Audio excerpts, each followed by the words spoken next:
সকলকে সুপ্রভাত জানাই। আমি গুটি কয়েক কথা বলবো ওবিসি সংরক্ষণের জন্য। আমরা দীর্ঘ 6 মাস আগে থেকে দেখছি ওবিসি এ এবং ওবিসি বি নিয়ে খুবই টালমাটাল এবং আন্দোলন চলেছে। সে ফিজিক্যালি না হোক, কিন্তু মোবাইল সোশ্যাল মিডিয়ার মাধ্যমে কিন্তু আন্দোলন আমরা দেখেছি। কথা হচ্ছে আমরা এসএসসির প্রার্থী বা আমরা হচ্ছে একজন শিক্ষার্থী। আচ্ছা, ওবিসি এ কি এবং ওবিসি বিটা কি? আমরা সকলেই জানছি আদার ব্যাকওয়ার্ড ক্লাসেস, কিন্তু ডিভাইডেশন করে দিয়েছে এখন রাজ্য সরকার। আমাদের প্রথমে বলি, আমরা গণতান্ত্রিক দেশের সেকুলার কান্ট্রিতে কিন্তু আমরা কেন্দ্রীয় সরকার এবং রাজ্য সরকার উভয়ের পক্ষ কিন্তু আমরা বসবাসের ক্ষেত্রে কিন্তু যোগদান দিয়ে থাকি। আমাদের কেন্দ্রীয় সরকার যে সমস্ত, যেমন আমি বাবর নিজে নেট কোয়ালিফাই করেছি দুটো সাবজেক্টে, সেটা কেন্দ্রীয় সরকারের অধীনে অর্থাৎ সেন্ট্রাল গভর্নমেন্টের অধীনে। সেখানে ওবিসি এ দিয়ে কিন্তু আমি নেট কোয়ালিফাই করেছি দুটো সাবজেক্টে, এডুকেশন প্লাস জিওগ্রাফিতে। একই রকম ভাবে কিন্তু আমি কেন্দ্রীয় সরকারের সিটেট কিন্তু কোয়ালিফাই করেছি ওবিসি এ দিয়ে। এখন রাজ্যে যেহেতু বসবাস করছি এবং আমরা বিভিন্ন রাজ্যে ঘুরে এসে একটি শান্তির বার্তা পাই আমাদের মাতৃভূমি রাজ্য পশ্চিম বাংলায়। পশ্চিম বাংলাতে কিন্তু আমাদের যেমন কি বলছে না, যে নিজের অধিকার কেড়ে নিয়ে অন্যকে দিয়ে দেওয়া, ঠিক সেই রকমই একটু বিশ্লেষণ করে বলি। যদিও আমি আমার বক্তব্যের মাধ্যমে কোনো জাতি ধর্মকে আমি ছোট করছি না, সকলের প্রতি সম্মান জানিয়েই বলছি। ওবিসি এ বলতে ইকোনমিক্যালি, পলিটিক্যালি, সোশ্যালি, হেলথ দিক থেকে অনেক পিছিয়ে পড়া গোষ্ঠীকে বলা হয় ওবিসি এ। তার মধ্যে পশ্চিমবঙ্গ একমাত্র মুসলিম জাতি যেটা ওবিসি এ সংরক্ষণের রিজার্ভেশন ছিল দীর্ঘকাল ধরে, এখন সেটাকে মার্জ করে দিয়ে ওবিসি বি। এবার ওবিসি বিটা কি? ওবিসি বি বলতে ওবিসি এর চাইতে একটু উচ্চ পর্যায়ে। এটা ওবিসি এ, এটা ওবিসি বি, অর্থাৎ তারা সোশ্যালি, ইকোনমিক্যালি, এডুকেশনালি আগে বেড়ে গিয়েছে। এটা কি সত্যি বাস্তবেই? কিন্তু না, এটা একটা ছক করেছে বা প্রি প্ল্যানিং আমাদের রাজ্য সরকার। আমি বলতে গেলে খুব ফ্র্যাঙ্কফুর্ট যে কেন্দ্রীয় সরকার আমাদের হাতে মেরেছে কিন্তু ভাতে মারেনি, কিন্তু রাজ্য সরকার আমার হাতে মারলো এবং ভাতেও মারলো। কি করে একটু বলি। আমাদের একটা কোটা 100%-এর কোটা আমি ধরি, সেখানে এসসি কে দিয়ে দিল 30%, এসটি কে দিয়ে দিল 40%, জেনারেল রয়েছে, ওবিসি বি ছিল। এবার এসটি বলতে কারা? যারা পাহাড়ে পর্বতে বসবাস করে, যেমন মুন্ডা, সাঁওতাল, ভিল, তারা হচ্ছে এসটি। আমাদের পশ্চিমবঙ্গ আছে রিজার্ভেশন নিয়ে। এবার এসসি কে, তাহলে এসসির মধ্যে বিভিন্ন সরকার, দাস, সিংহ রায় অনেক থাকতেই পারে, যেটা আমাদের টাইটেল জানা নেই। এবার ওবিসি বি এতদিন আমরা জানতাম যে পাল, প্রামাণিক, দে, সিংহ রায় এরা ছিল। এখন সত্য কথা বলতে ওবিসি এ বলতে আমাদের গর্বের সাথে আমরা বলতাম যে আমরা মুসলিম জাতি, যারা আলী রয়েছে, মন্ডল রয়েছে, যারা আলম রয়েছে, মেহবুব রয়েছে, যারা মোহাম্মদ রয়েছে। কিন্তু OBC A K totally vanish করে দিয়ে ওবিসির এর জায়গাটা কাকে ঢুকালো? আবার দাসকে ঢুকালো, দেকে ঢুকালো, রয়কে ঢুকালো, বিভিন্ন ভাবে ওবিসি এ করে দিল। এবার ওবিসি এটা যাবে কোথায়? তাহলে ওবিসি এটা যাবে ওবিসি বি এর কাছে। অর্থাৎ আমি আগে বললাম না, ওবিসি এ কে মার্চ করে দিল, মানে ভিড়ের মধ্যে ঢুকিয়ে দিল। অর্থাৎ শঙ্করের সঙ্গে তুমি থাকো, দাসের সঙ্গে তুমি থাকো, রায়ের সঙ্গে তুমি থাকো, তোমাকে তোমার অধিকার থেকে, অর্থাৎ তোমার যে দলিল, সেই দলিলটা আমি কেড়ে নিলাম এবং তাদের মধ্যে ঢুকিয়ে দিলাম যে সেখানে বসবাস করো। সেটা হচ্ছে ডিটেনশন ক্যাম্প, আপনার নাম শুনেছেন, এনআরসি। ঠিক সেরকমই রাজ্য সরকার করছে।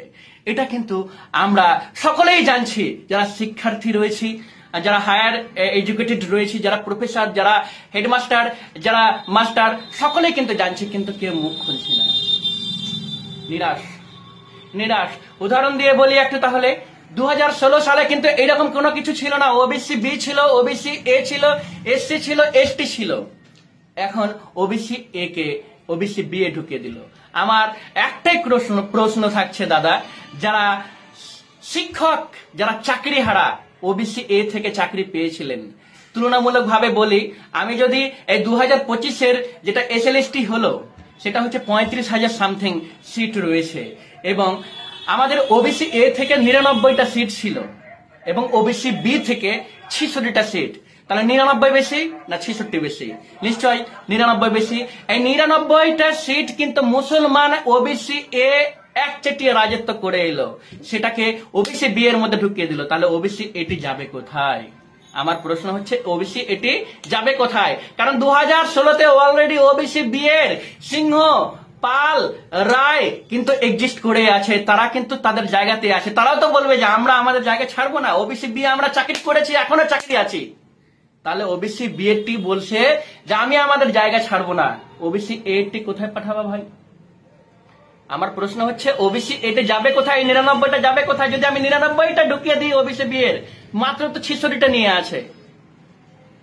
ওবিসি বি কে যদি আমি হটিয়ে দিই সিংহকে, পালকে, রায়কে, দেকে, তবুও যদি মুসলিম যারা আছিল ওবিসি এ থেকে যারা চাকরি পেয়েছিল তাদের মধ্যে যদি ঢুকিয়ে দিই, তবুও তো 66টা থাকছে, বাকি 33টা কোথায় যাবে? কথা হচ্ছে এখানেই থেমে থামলে হবে না ভাই। পরম চরম শত্রুতার মতো প্রি প্ল্যানিং করে আমাদের হাতেও মারছে, ভাতেও মারছে আমাদের রাজ্য সরকার, শিক্ষা দপ্তর, হেলথ দপ্তর।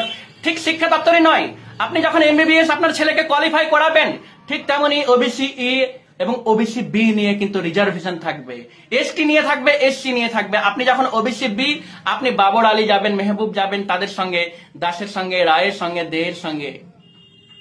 মজাটা কেমন লাগবে বলেন?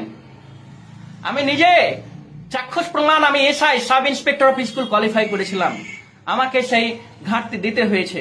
ডেমোতে আমাকে 10-এর মধ্যে 2 দিচ্ছে, তাদেরকে দিচ্ছে 8। বায়াসনেস। ইন্টারভিউ দিচ্ছে আমাকে 3, 10-এর মধ্যে তাদেরকে দিচ্ছে 7। কোথায় যাব আমরা? কার কাছে যাব?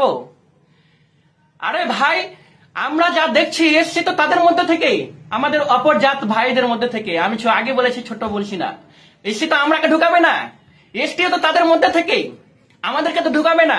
ওবিসি বি তো তাদের মধ্যেই ছিল, ওবিসি এটা ছিল আমাদের, তাদের এটাকে এখন ভ্যানিশ করে দিয়ে একদম বিয়ে নিয়ে চলে এলো, তাদের মধ্যে ঢুকিয়ে দিল। যখনই নাম দেখবে আলী, মেহবুব, মোহাম্মদ, কত না মজা লাগবে যে তোরা আউটসাইড, ইউ আর লেফট, চলে যাও, তোমাদের ডেমো হয়নি, ভালো হয়নি, ইন্টারভিউ ভালো হয়নি, তোমরা আসতে পারোনি। বাকিরা সবাই এসছে, ওবিসি বি থেকে দাস এসছে, রায় এসছে, সিংহ এসছে, সিংহ রায় এসছে, তোমাদের সাথে অনেক। ভাই, রাজ্য সরকারের কাছে আমার কিছু কোশ্চিন নেই, কারণ রাজ্য সরকার তো আমার দলিলটা কেড়ে নিল। কেড়ে নেওয়ার পরে বলছে যেটা তোমার দলিল, তো তুমি প্রমাণ করো, তুমি রিভিউ পিটিশন করো। এটা করেনি? শিক্ষামন্ত্রী বলেনি যে আমি ওবিসি এ থেকে ওবিসি বি করে দেখি, তোমরা হাইকোর্টে যাও, কোর্টে যাও, রিভিউ পিটিশন করো, তারপরে ভাবা যাবে। আরে ভাই, আমার দলিল, আমার বাড়ি তুমি নিয়ে নিলে, তারপরে প্রবলেমে ফেললে, সলিউশন করা তুমি পথ দেখাবে।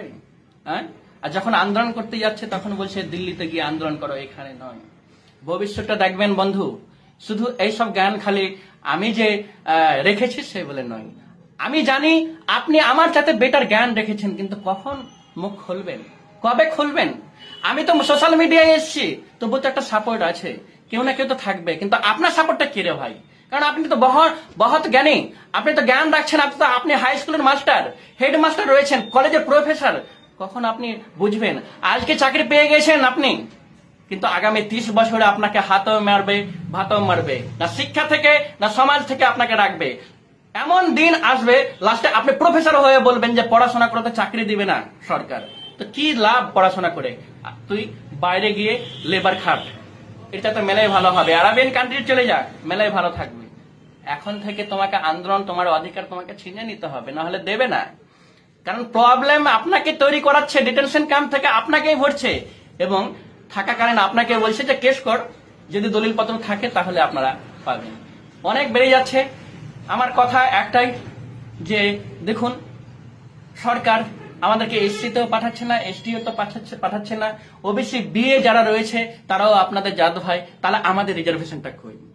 অথচ article 29A, 29B, article 30A, 30B, বিভিন্ন কালচার, বিভিন্ন সংস্কৃতি, বিভিন্ন স্ক্রিপ্ট এবং নিজস্ব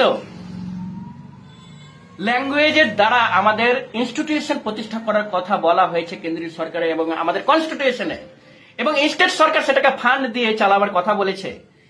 মাদ্রাসা কমিশনে কি করলো? সেখানে পঙ্গু করে দিল। অথচ আমরা জেনে আসছি কেন্দ্রীয় সরকারের কাছ থেকে যে ম্যানেজমেন্ট টিচার রিক্রুটমেন্ট করবে, আমাদের সরকার নাকি নিজে চেয়ারম্যান, নিজে টিচার রিক্রুটমেন্ট করছে, আর এখানে কোনো রিজার্ভেশন রাখছে না। মাদ্রাসাটা তো আমাদের জাত নিয়ে তৈরি না, আমাদের ইমোশনের সঙ্গে জড়িত, তাই না? তো মাদ্রাসাটা অন্য কেউ আসবে কেন? আপনি স্কুল এসএলএসটি তে দিচ্ছেন, এসএসসি তে আপনি এসসি দের জন্য রিজার্ভেশন রাখছেন, এসটি দের জন্য রিজার্ভেশন রাখছেন, ওবিসি এ করে দিলেন তাদের জন্যই, ওবিসি বি তাদের জন্যই। তাহলে আমরা মুসলিম, আমাদের ছেলে মেয়ে কি করবে, আমরা কি করব? আমাদের রিজার্ভেশনটা কই? সাচ্চা কমিটি রিপোর্টে তো বলছে যে 27% রিজার্ভেশন দিতে হবে মাইনরিটির জন্য। কই 27%? 1% তো নেই। 27% সব জায়গাতে দিতে হবে, হেলথে দিতে হবে, ইকোনমিক্যালি দিতে হবে, পলিটিক্যালি দিতে হবে, সব জায়গাতে মাইনরিটিদের 27% রিজার্ভেশন দিতে হবে। আমাদের রাজ্য সরকার কি পাচ্ছে? আদৌ পাচ্ছি না। আমার কথাগুলো খুবই খারাপ লাগবে, হয়তো আপনাদের সেন্টিমেন্টে লাগছে, কিন্তু মুসলিমদের জন্য রিজার্ভেশন পশ্চিমবঙ্গে কই? সবই তো এসটি, সবই এসসি, সবই ওবিসি। ওবিসি এ কেও তুমি ওদের জন্য করে দিলে, ওবিসি বি আমাদেরকে ঢুকিয়ে দিলে যে লে 10টা পাবে ওরা, তো তোরা পাবি 2টা মাত্র ওবিসি এ থেকে। তার মানে কতটা বুঝতে পারছেন? 100টা যদি সিট হয়, এসসিদের জন্য 30টা চলে গেল, এসটিদের জন্য 30টা চলে গেল, ওবিসি এ এখন যেটা হলো সেটা 15টা নিয়ে নিলো। তারপরে ওবিসি বি আগে থেকে ছিল 15টা, সে 15টার মধ্যে থেকে আমাদেরকে একটা দেবে। তার মানে কি, আমরা 30% মানুষ, যেখানে 30% অধিকার, সেখানে 1% দেবে কিনা আমাদের জানা নাই। যাই হোক, আমি নিছকই যদি মানে বক্তব্যগুলো ভুল বলে থাকি তাহলে মাফ করবেন, জানা নেই। আর সত্যি যদি আমাদের অধিকার দিয়ে থাকে, কোন রিজার্ভেশনে দিয়েছে, এসসি ক্যাটাগরিতে দিয়েছে না এসটি ক্যাটাগরিতে দিয়েছে, না ওবিসি বি ভালো করে দিল, না ওবিসি এ এখনো আছে, আমাকে জানাবেন। কারণ শিক্ষার শেষ নেই, আমাকে প্রতি মুহূর্তে শিখতে হচ্ছে। যদি বক্তব্যগুলো আমার সত্যি গায়ে লেগে থাকে তাহলে মাফ করবেন। কারণ আমি কোনো জাতি, ভাই বা বন্ধুদেরকে ছোট করার জন্য বলছি না, আমি আমার অধিকার নিয়ে বলছি। তাই আমার বক্তব্যের অবশ্যই যদি ভুল বলে থাকে তাহলে মার্জিত করবেন, ক্ষমার চোখে দেখবেন। ধন্যবাদ।